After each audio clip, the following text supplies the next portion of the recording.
మహేశ్వరం మహేశ్వరం మహేశ్వరం అసలు Maheshwaram real estate ఇన్వెస్టర్స్కి ఎందుకంత హాట్స్పాట్గా మారింది?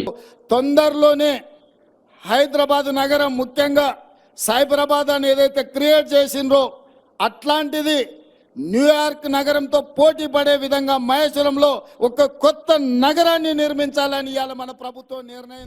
ఇది ఓఆర్ నుండి 10 to 15 కిలోమీటర్స్ దూరంలో ఉంది. అంతేకాకుండా శ్రీశైలం నేషనల్ హైవే 765 దగ్గరలో ఉండడం వల్ల సిటీ సెంటర్లోకి మంచి రోడ్డు కనెక్టివిటీ ఉంది. సిటీకి అంత దగ్గరగా ఉండడం వల్ల పెద్ద పెద్ద ఐటీ కంపెనీస్ అండ్ ఇండస్ట్రీస్ ఇక్కడ ఇన్వెస్ట్ చేయడానికి ఇంట్రెస్ట్ చూపిస్తున్నారు. దీనివల్ల రియల్ ఎస్టేట్లో తక్కువ టైంలోనే మంచి గ్రోత్ ఉంటుంది. హైదరాబాద్లో ఉన్న developed areas like Banjara Hills, Jubilee Hills and Gachibowli కన్నా మహేశ్వరంలో ఉన్న అఫోర్డబుల్ ప్రైజెస్కి both investors and middle class పీపుల్స్కి తక్కువలో దొరుకుతుంది. ఇప్పుడున్న సిచ్యువేషన్లో ఏ గవర్నమెంట్ చేంజ్ అయినా కానీ మహేశ్వరం డెవలప్మెంట్ ఏరియాకే ఎక్కువ ఇంట్రెస్ట్ చూపిస్తున్నారు. ఇలాంటి మోర్ అప్డేట్ కోసం ఫాలో రియల్